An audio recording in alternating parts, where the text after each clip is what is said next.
करा. मेंदू बाकी काय असेल तर ओपन ठेवा. कारण काय आहे, की आपलं एक करत असताना ना, लई आपण कामं इकडे-तिकडे, इकडे-तिकडे, इकडे-तिकडे, एक ना धड भाराभर चिंध्या. आपल्याला ना एक कॉन्सन्ट्रेट करा 20 मिनिटं. काहीतरी लाईफ लेसन आहे आपल्याला. म्हणून जाणार आहोत आता आपण वैद्यताईंच्याकडे. वैद्यताई योग पंडित आहेत, योग प्राध्यापक आहेत, नॅचरोपॅथिस्ट आहेत, योग रत्न आहेत, आयुर्वेद रत्न आहेत, संस्कृत रत्न आहेत. ह्या सगळ्या गोष्टी आहेत ना, त्या नुसत्याच डिग्रीपुरतं मर्यादित नाहीयेत. खूप लोकांचं आयुष्य बदललंय. म्हणजे आमच्या सगळ्या सारख्यांचं सगळ्यांचं आयुष्य बदलण्याच्या पाठीमागं खूप खंबीरपणे ही सगळी लोकं काम केली म्हणून या सगळ्या गोष्टी खूप लोकांपर्यंत पोहोचल्या. तसंच आता पण ही ज्ञानाच्या स्वरूपात देण्याचंच काम चालू आहे त्यांच्याकडनं. त्यामुळे जाणार आहोत आपण वैद्यताईंच्याकडं. जोरदार क्लॅप करू आपण त्यांच्यासाठी. सुमित सर ऑल म्यूट टाका. येस. वैशाली ते अनम्यूट करा.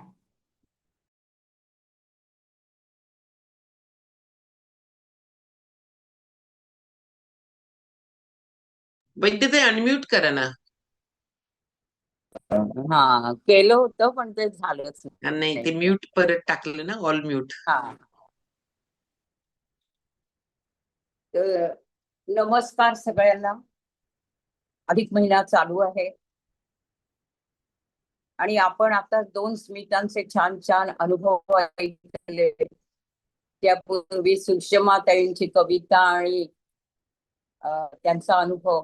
हे सगळं बघितल्यावर आपल्याला सुद्धा वाटायला लागतं की खरोखरच यांचं जर इतकं छान होते, म्हणजे नेहमी आपल्याला सुजाताताई म्हणतात त्याप्रमाणे, तर मग आपलं सुद्धा नक्की होणार आहे. पण आपण बघा आधी पण काही कथा ऐकल्या त्याच्यामध्ये की व्यक्ती गेल्यानंतर मग त्यांना काहीतरी ते जाणवतं की आपलं चूक झाली होती म्हणून, आणि मग पश्चात्तापाशिवाय हातात काही उरत नाही. आजची कथा आहे. अधिक महिना तर चालू आहे, अधिकाची आहे. अधिक महिना अजूनही चालू आहे, त्यामुळे काहीच हरकत नाहीये की आपल्याला पश्चात्ताप झालाच, आपली एखादी चूक झाली असेल तर ती सुधारायला वाव आहे या दृष्टीने. तर अधिकाबद्दलच ही एक कथा आपण ऐकूया. की उद्या आमचा जावई येतोय बरं का अधिकाचं वाण घ्यायला. शेजारच्या कुलकर्णी काकू मोठ्या आनंदाने सांगायला लागल्या. सुषमाताईंनी हसण्याचा प्रयत्न केला पण त्यांचं काळीज आतून असं कळवळलं. अधिक महिना सुरू झालेला होता, आजूबाजूला उत्साह होता. कुठे जावयांसाठी ताटं सजत होती, कुठे साड्या घेतल्या जात होत्या, अनारसे तळण्याचा सुगंध दरवळत होता. आपल्या घरी काहीच नाही असं मनाला समजावत डोळ्याला पदर लावला. आपल्या सुनेला हिमाला पाहून त्यांनी डोळ्यात कचरा गेल्याचा बहाणा केला आणि कळू दिलं नाही की डोळ्यात पाणी आलंय. रात्री घरातले दिवे बंद झाले. सुषमाताईंनी कपाटातनं सुंदर पैठणी आणि चांदीचं ताट बाहेर काढलं. हे सगळं त्यांनी प्रसादसाठी म्हणजे त्यांच्या जावयासाठी आधीच आणून ठेवलेलं होतं. त्या साडीवरनं हात फिरवला आणि त्या हळूच म्हणाला, यंदा ना माझ्या हातून अधिकाच्या वाणाचं हे पुण्य सुद्धा नाही होणार आहे. त्यांच्या डोळ्यातनं थेंब गालावर ओघळले. अश्रू पुसत कपाटाच्या सगळ्यात खालच्या कप्प्यात ठेवलेल्या जुन्या लोखंडी डब्यातनं त्यांनी तो उघडला आणि काय काय काढलं तर राख्या, फोटो, काही पत्र, जुनं जुनं सगळं ठेवलेलं ते बाहेर काढलं. त्यांच्या हातामध्ये एक अगदी फिक्कट झालेला असा फोटो होता. लहानगी सीमा 2 वेण्या, फ्रॉक घातलेली आणि तिच्या मागे उभा असलेला सुयश. तिच्या हातातला पतंग कोणी घेऊ नये म्हणून तो अगदी छातीशी घट्ट धरून उभा होता. सुषमाताईंना नकळत हसायला आलं. अगं सीमा पडशील ग. लहानपणी ती पावसात उड्या मारत धावायचे आणि सुयश तिच्या मागे टॉवेल घेऊन धावायचे. आई बघ ना ग, ती पुन्हा चिखलात गेलीये. तो तक्रार करायचा पण पुढच्या क्षणी तिचे पाय पण धुवून द्यायचा. रक्षाबंधनात तर विचारूच नका. दोघांचा उत्साह पाहण्यासारखा. सीमा राखी बांधताना नेहमी म्हणायची, तू मोठा झालास ना तरी मला सोडून जायचं नाही बरं का. आणि सुयश लगेच म्हणायचं, वेडे, मी नाही हे घर सोडून जाणार, तूच लग्न होऊन जाणार आहेस या घरातनं. नाही नाही, मी हे घर सोडून कुठेच जाणार नाही, हे माझंच तर घर आहे. हो बाई, तुझंच घर आहे, चल बांध लवकर राखी. त्या आठवणी आठवल्या सगळ्या, तो फोटो बघताना सुषमाताईंचे डोळे पाणावले. काळ पुढे सरकला, सीमाचं लग्न झालं, प्रसाद जावई म्हणून घरात आला. शांत, समजूतदार आणि प्रेमाने सगळ्यांना जोडून ठेवणारा असा प्रसाद. सुषमाताईंच्या मनामध्ये पुन्हा एकदा जावयाबद्दल प्रेम आणि अभिमान दाटून आला. सीमा माहेरी आली की प्रसाद मुद्दाम सुषमाताईंसाठी गरम जिलबी आणायचा, कारण त्यांना आवडते म्हणून. आई तुम्हाला आवडते ना, असं म्हणत हसून त्यांच्या हातामध्ये डब्यात घातलेली ती जिलबी द्यायचा. त्यांना आकाश ठेंगणं झालं. मुलगा असून मुलगी जावई सगळं काही अगदी दृष्ट लागण्यासारखं होतं. पण सुखाला कुणाची नजर लागावी ना, तसं झालं. वडील गेले आणि प्रॉपर्टी नावावर करण्याचा विषय निघाला आणि हळूहळू घरात मोठ्या मोठ्याने शब्द यायला लागले, वाढायला लागले. मी काही चुकीचं मागत नाही, मला दुसरं काही देऊ नको, पण या घरावरती माझाही हक्क आहे. मी लहानाची मोठी झाली आहे इथे, इथे माझ्या सगळ्या आठवणी आहेत. माझा हा हक्काचा निवारा तो मला पाहिजे. भलेही एक खोली दे, पण माझं नाव घराच्या पेपरवरती राहू दे. सीमा रडत रडत म्हणत होती. पण सुयशचा राग अनावर झाला होता. तुला तर फक्त पैशाशी मतलब आहे. आठवणी आठवणी म्हणतेस, पण तू खरं म्हणजे तुझा हिस्साच मागतेस. त्याच्या त्या एका वाक्याने सीमाचा चेहरा पांढरा फटक झाला. खूप रडली, भांडली होती. सुषमाताई मध्ये पडण्याचा प्रयत्न करत होते. पण मुलाचा राग काही थांबत नव्हता. दोघही काही ऐकायला तयारच नव्हते. आणि मग तो क्षण आला. यापुढे तू माझ्या घरात कधी पाऊल टाकायचं नाही. घरभर शांतता पसरली.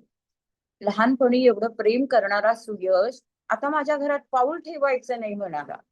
सीमाच्या हातातला कप थरथरला. चहाचा कप तिच्या हातात होता. तिच्या डोळ्यातलं पाणी पाहूनही सुयशला काही वाटलं नाही आणि तो मागे फिरला नाही.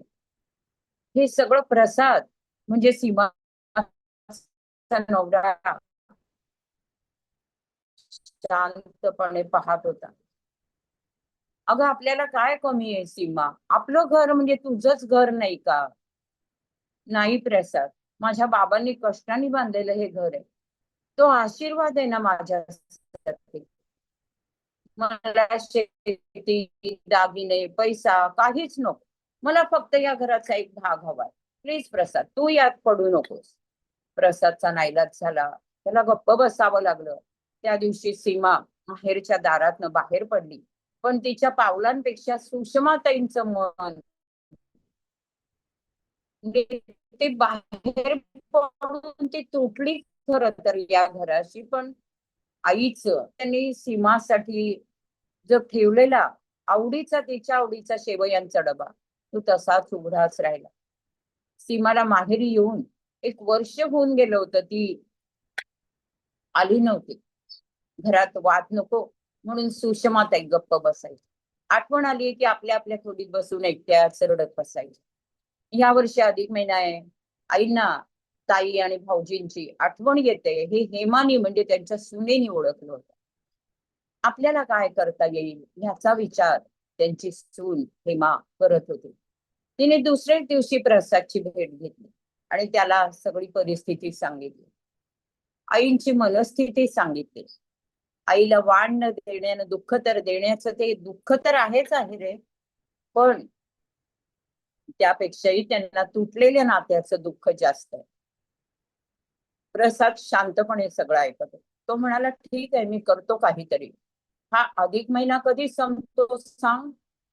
तेव्हा तिने सांगितलं 15 जूनला संपतो.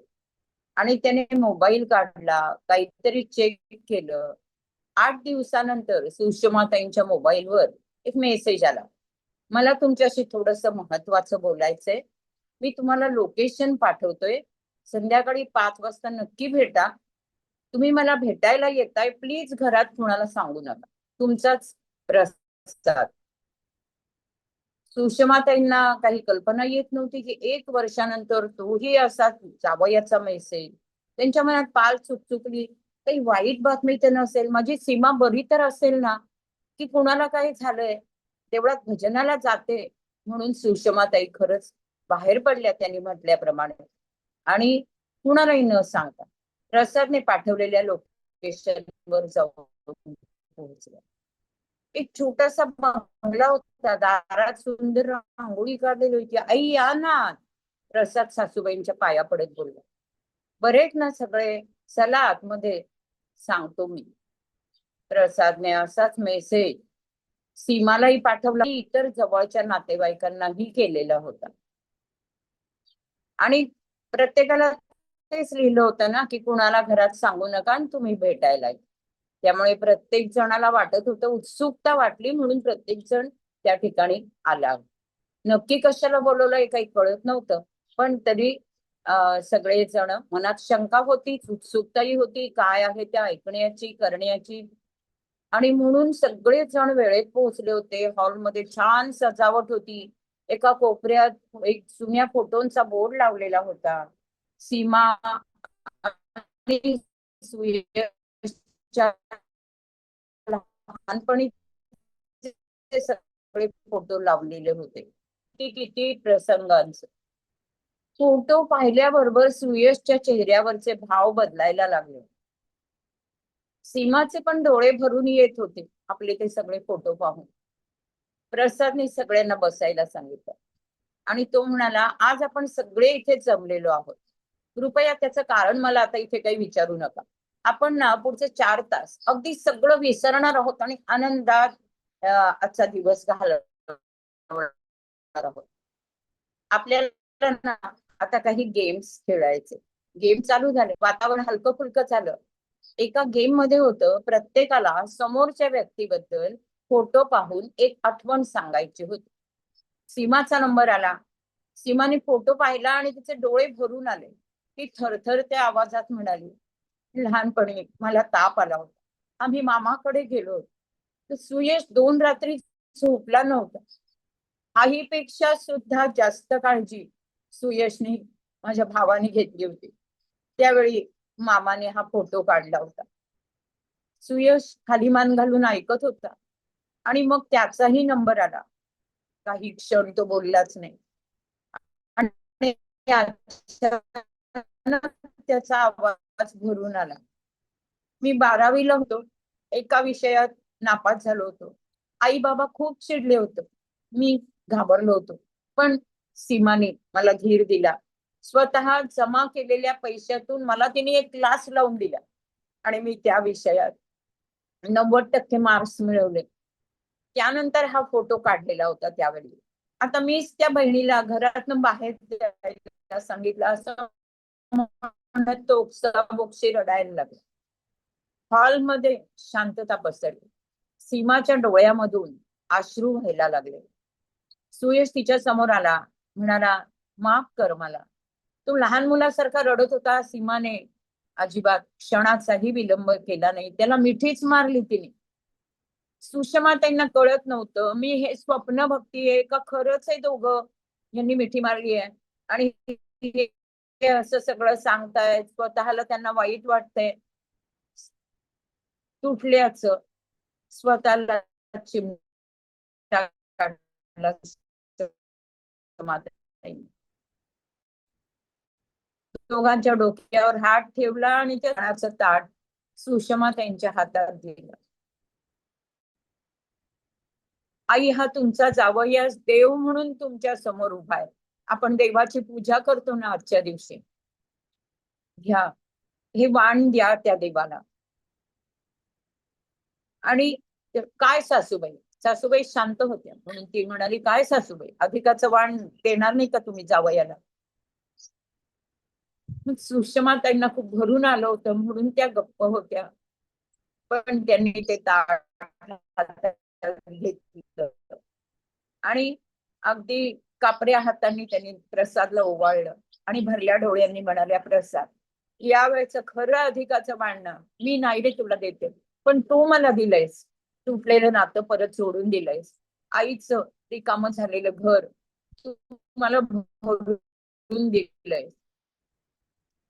त्या दिवशी अधिक महिन्यामध्ये फक्त जावयाच्या घरात पुनर्मी गोष्टी चूक आपली झालेली असते आणि कदाचित पुन्हा आपल्याला वेळ मिळत नाही ती चूक सुधारायचं, पण कर्म आहे. त्या कर्म म्हणून आपल्याकडे पूर्वीपासून प्रायश्चित्त सांगितलेलं आहे, हे दान आहे हे सांगितलं, क्षमा, दया, क्षमा हे सगळे गुण सांगितलेले आहेत, माफ करायला सांगितले. आपण सुद्धा म्हणजे आपल्यापैकी बरेच जण आधीपासून ऐकताय आपला आपलं जे अफर्मेशन आहे त्याच्यामध्ये लिहिलेलं आहे की मैं अतीत में खुद की और दूसरों की सभी गलतियों को माफ कर वर्तमान में आनंद से जी रहा हूं, अशा प्रकारचं. मग खरोखर तेव्हा आनंद होतो, खरंच आपल्याला प्रायश्चित्ताने त्या कर्माचं फळ जे काय मिळणार होतं त्यापेक्षा आपण प्रायश्चित्त घेतल्याने कमी होणार असतं. आणि हा अधिक महिना आहे, खरोखर असे काही आपले संबंध तुटलेले असतील किंवा आणखी कुठल्या चुका झाल्या असतील तर त्याचं प्रायश्चित्त घेण्यासाठी सुद्धा हा महिना खूप छान आहे, तेव्हा आपण ते करूया. हरिओम. चलो जोरदार क्लॅपिंग करणार आहोत आपण वैद्यताईंसाठी. तुम्हाला पण जरा डिस्टर्बन्स वाटता काय? मला इंटरनेटचा प्रॉब्लेम आहे, काही कळत नाही आजकाल मला तरी. ओके, काय माहिती, थोडसा असा कळाला सगळा मतितार्थ भावार्थ कळत होता. ऍक्च्युली आपण याचा अवडंबर माजवून ठेवतो अधिक मासचं, की हे लागतं ते लागतं ते लागतं. त्याच्या अवडंबरापेक्षा त्याच्यामध्ये भाव काय आहेत हे खूप महत्वाचं आहे. कारण जर का माझे भावच चांगले असते, मला काही याच्यामध्ये प्रायचित्य असू दे, मला माझ्या गुणांमध्ये वृद्धी व्हावी, हे खूप अधिक म्हणजे अधिकच व्हायला पाहिजे ना. ते सोनं चांदीपेक्षा तुमच्या मनामध्ये त्याच्याबद्दलची कृतज्ञता, आदर, प्रेम, माया, वात्सल्य ह्याची वृद्धी कशी होईल ते बघायला पाहिजे. आणि ते बघत असताना आज खरंच वैद्यताईंनी सांगितलं ना, हे असं काहीतरी आपल्या हातून एखादी गोष्ट राहिलेली असते, एखादी गोष्ट चुकलेली असते, आपल्याला ती आतपर्यंत लागलेली असते आणि त्यावेळेला त्याचं जे प्रेशर असतं, त्याचं जे ओझं असतं ना मनामध्ये, ते कायम तुम्हाला आतून पोखरत असतं. मग पोखरायचं हाय का उरायचं आहे? कारण का, की ती पोखरणं थांबायला पाहिजे, त्याच्यासाठी कोणीतरी लीड घ्यावा लागतो. आपणच लीड घ्यायचा, कारण पोखरलं जातो आपणच. आणि आपणच त्याला ठेवतो, आपणच त्याला झाकतो आणि अजून जरा वाढवतो. त्याच्यापेक्षा आपण स्वतःला रिक्त करायला पाहिजे, रिकामं व्हायला पाहिजे. आणि ज्यावेळेला तुम्ही हलके होता ना, त्यावेळेलाच तुम्ही हेल्दी होता. त्याच्यामुळे असं काय कुणाच्या लाईफमध्ये असेल, असतंच. मी तुम्हाला सांगू का, तुम्हाला काय वाटतंय माणसाचा जन्म हा काय तुम्हाला सहजासहजी नराचा नारायण बनवण्यासाठी भेटलाय? आणि सहजासहजी नराचा नारायण होतो? नाही होत. त्याच्यासाठी जन्मोनजन्मी तुम्हाला काय करावं लागणार आहे? खस्ता खाव्या लागणार आहेत. आणि ह्याच्यातलाच एक पार्ट आहे, की आपण जे हे जगत असताना आपल्याकडं जे कर्म होत असतं, त्याच्यामध्ये चांगलं पण होतं आणि वाईट पण होतच असतं. नाहीतर वाईट होत नाही म्हणणारी व्यक्ती खूप लोकं स्वतःला वाटतं माझ्याकडं काहीच चुकत नाही, माझं सगळंच बरोबर आहे. अजून तुम्ही नरच राहणार किती जन्मोनजन्मी. मग आपल्याला नारायणाकडेच वाटचाल असेल, तर ऑलवेज आपल्याला अपडेट करायला लागणार आहे. हो, माझं राहिलं. हो, माझं राहिलं. असं करत रिपेरी करतच आपल्यामध्ये देवत्व आपल्याला प्राप्त होऊ शकतं आणि आपला प्रवास हा नरापासून नारायणापर्यंतचा आहे आणि त्याच्यासाठीच आपण आलोय. आणि हे न विसरता आणि हे प्रवास जो आहे ना, त्याच्यामध्ये सगळ्यात मेन महत्वाचा रोल आहे तो शरीराचा. ह्या शरीरासाठी आपण सगळे लोक म्हणून काम करायला लागलोय. चांगली हेल्थ हीच तुम्हाला तुमच्या ध्येयापर्यंत घेऊन जाणार आहे. आज ध्येय वेगळं असू शकतं तुमचं, पण खरं ध्येय काय आहे हे माहिती करून घेऊन आपण त्या दृष्टीनं आपली वाटचाल करायला पाहिजे. आणि त्याच्यातलं जे एवढं मोठं प्रेशर जे काय असेल त्याला बाजूला काढा. अधिक मास अजून आपला रिअल 15 तारखेपर्यंत बहुतेक आहे का, म्हणून वैद्यताई म्हणायला लागल्या 15 तारीख. येस, चलो जोरदार क्लॅप करू परत एकदा आजच्या बोधकतेसाठी, वैद्यताईंच्यासाठी. आपली मॅरेथॉन स्टार्ट होते 1 तारखेपासून आणि 1 तारीख सोमवारी आहे. आणि त्याच्यामुळे 2च दिवस आहेत, आज शनिवार आणि रविवार. या 2 दिवसामध्ये आपण नावं दिली का, आपण त्याच्यामध्ये पार्टिसिपेट झालो का, 10 दिवसामध्ये काय असं तीर मारलं जाणार आहे ते एकदा बघून येऊन तरी बघायला पाहिजे. एकदा काय आहे हे अनुभवायला पाहिजे.